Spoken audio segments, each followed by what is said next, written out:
Since the last time oh, hello, stutter. Happy Saturday. Hey, plant people, it's Allison. I know it's been a hot minute since the last time that I posted a video, but I just really wanted to get some new stuff out there. And so today we are talking about all of the tools and materials that you would need, whether you're a new plant person, whether you're an old plant person. Well, not like age old, but like you've been doing it for experienced. Whether you're an experienced plant person, these are just some helpful tools to have around your house that I've found are really convenient and helpful to have. So I think that you guys will too. So the first thing you're going to want to have is lots of pots.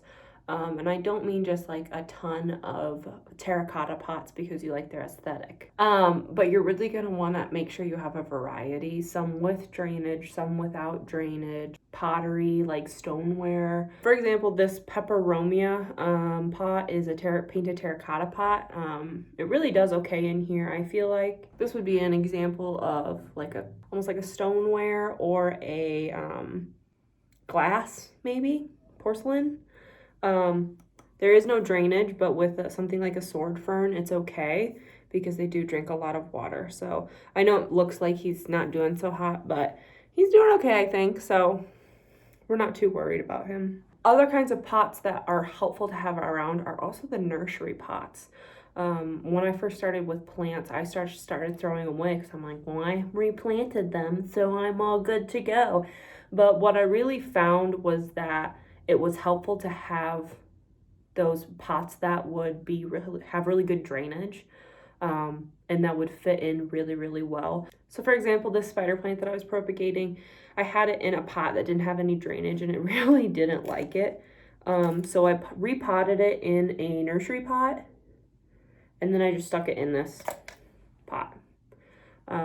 That is kind of the strategy that I'm planning on going more towards for all of my plants, just because a lot of them don't like to be shocked after you're purchasing them. You're already making them kind of get used to a new environment, and so it's hard on the roots sometimes. So, and then here's another example. So this is my, she's unruly. This is my Swedish ivy.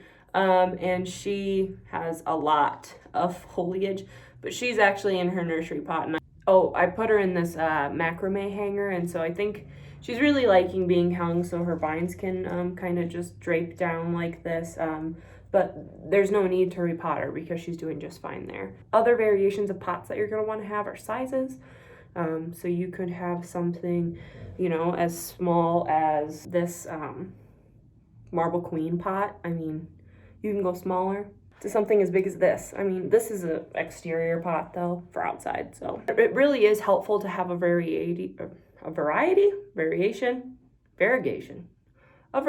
of pots to have, just so, if you do have one that's growing like crazy and you need to repot it, you don't need to wait. The second material that I really would encourage people to get, especially if they have pots with drainage, are drip trays. They will save your furniture.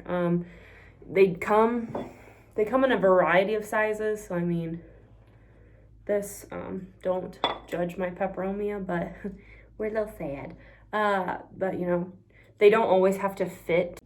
So yeah, drip trays are gonna be a really great thing for you to incorporate into your plants. I put one almost under every single plant that I have that has a drainage hole. Some pots will come with drip trays underneath them, like attached, like this one, for example. So it will hold water when you water it, and it gets down to the bottom. You can kind of see the hole underneath. So yeah, they're just a really great thing to incorporate into your plant. Another useful thing that I've used a lot in my plants this year is fertilizer. A lot of people will use fertilizer, especially during the growing seasons of summer, to make sure that their plants are really doing well and growing leaves.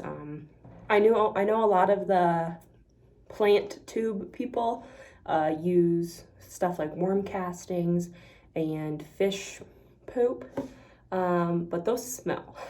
So not about it. So what I use is Jack's Houseplant Special. water-soluble plant food with micronutrients. So yeah, I think it really has seemed to help my plants grow. For example, this Chinese evergreen has really just given me all of the new leaves. Since the last time I showed, oh, hello Stutter, happy Saturday. Since the last time I showed you guys, feed your plants, it'll help them grow, it'll give them the nutrients in the soil that they need to just really flourish. I do know a lot of people that will use Miracle Grow, and this is actually the first kind of plant fertilizer that I used with my plants. It really did work well. It comes in a small bottle, and if you have a lot of plants, it just doesn't work that well. But I still keep the pump because I bring it to my office where my office plants are, and I'll just bring fertilizer from home to make sure that those guys are doing well too. One thing you'll want to consider when you are mixing your fertilizer,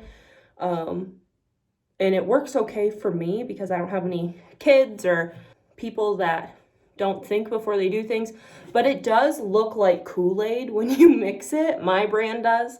So keep that in mind. Maybe don't put it in a pitcher that Kool-Aid would also go into. So just a thought there.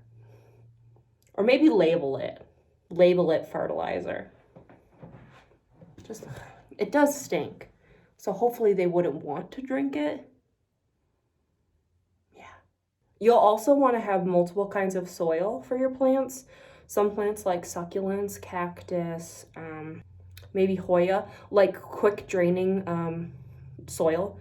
They don't like to hold a lot of water.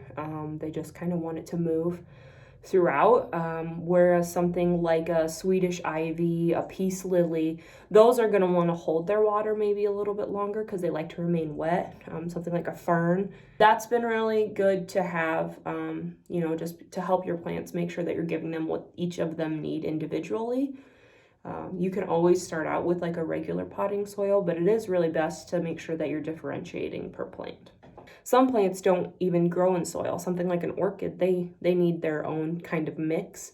So it's best to really give them what they need because of the way they grow. Another useful tool to have around are stakes. These were from my orchid, Fakasha. Rest in peace, Fakasha. She died. Oops. But these are really great for those plants that need a little assistance with structure. Maybe they're recently planted and they're just really not able to, their roots aren't established yet in the new pot, so they need a little help making sure they don't fall over. This is my elephant ear. These leaves are brand new within the last couple weeks, and it really was struggling and it was leaning really, really badly. So what I did is I just took a stake, staked it into this vase that I use for it. It's definitely helped this plant be more comfortable and give it some strength to help grow out this new leaf now. This just unfurled this morning, so it's exciting. Other tools that you're going to want to have are big watering jugs. So if you have a lot of plants, the bigger the watering jug, the better, so you don't need to refill it very often. I just have one from Walmart. It's not the biggest, so I often have to refill it. You can also get some larger containers to collect containers to collect rainwater outside. That your plants will love that. They love rainwater. It's like the purest water you can give them, so that's also a good option to have on hand. These last couple items are just kind of random, but I think they've really helped me figure out how to style my plants and also just do kind of like so I've had all these plants and I've really been struggling to figure out how to style them and make them happy in the spot that they're at, but also happy to make sure that they make me happy too, because that's a big part of it. And so I have all of these books from college that I just never ended up reselling, and so what I've done is I've used them to help style my plants. They're all multiple colors, and so I didn't really want to see those, so I just flipped them so the pages are out first, and it just kind of provides some shelving to get some differences in height. So yeah, so just keep that in mind as an option, especially if you're an English major and you have all of these books. Another really helpful tool would be mason jars or some type of jar to propagate plants. odds are once you have enough plants and you have some that do propagate easily, you're gonna want to do it and try it. And so it's helpful to have some clear glass containers to help you accomplish this. I would say clear just because they really check to see how things are doing, so you can add some things into the water if need be. They're also helpful to have as containers. So we eat a lot of pasta in my house, and so I keep a lot of the jars like this just as a little container for a catch-all of sorts. So I have my my plant shears in here.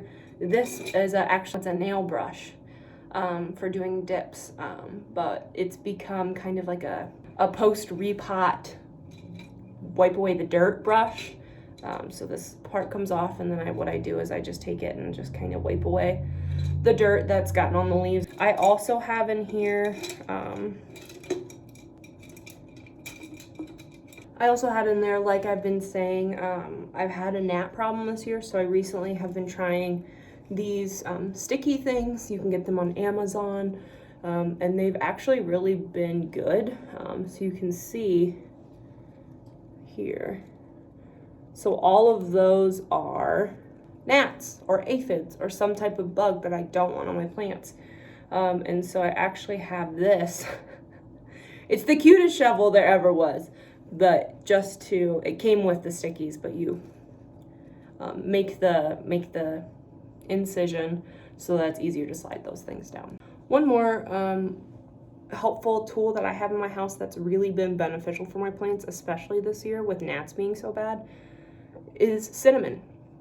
So if I see a plant that I think has a bug problem, I'll immediately sprinkle some cinnamon onto it, and within a couple of days, it's almost like the bugs aren't completely gone, but a lot of them are, because a lot of those bugs don't like cinnamon. So yeah, that's actually been really helpful, and I'm a big advocate for it now. So just keep that one in mind if you're struggling with any type of bugs. It's a good first thing to go to. I did try some pesticides from Amazon. I only got one bottle. I haven't tried neem oil yet. That's a go-to as well in the plant community. But I haven't tried neem oil. The pesticide I got was garbage. It didn't work. It was bad. And it didn't even work with something like a spider mite, so wouldn't recommend that. But yeah, cinnamon, tasty, and a preventative pesticide for your plants. That's pretty much it for a lot of the tools I have around my house. I did used to mist my plants quite a bit, so I have a lot of these misters around my house, but I've recently gotten out of misting. I just realized it was making my plants dirty, not really helping with adding humidity. If you're looking to add humidity, you can always get some plastic drip trays and fill them with rocks, and then just fill it with water around your plants. But what really is going to help with your humidity levels with your plants is putting them next to each other. So just keep that in mind. Yeah.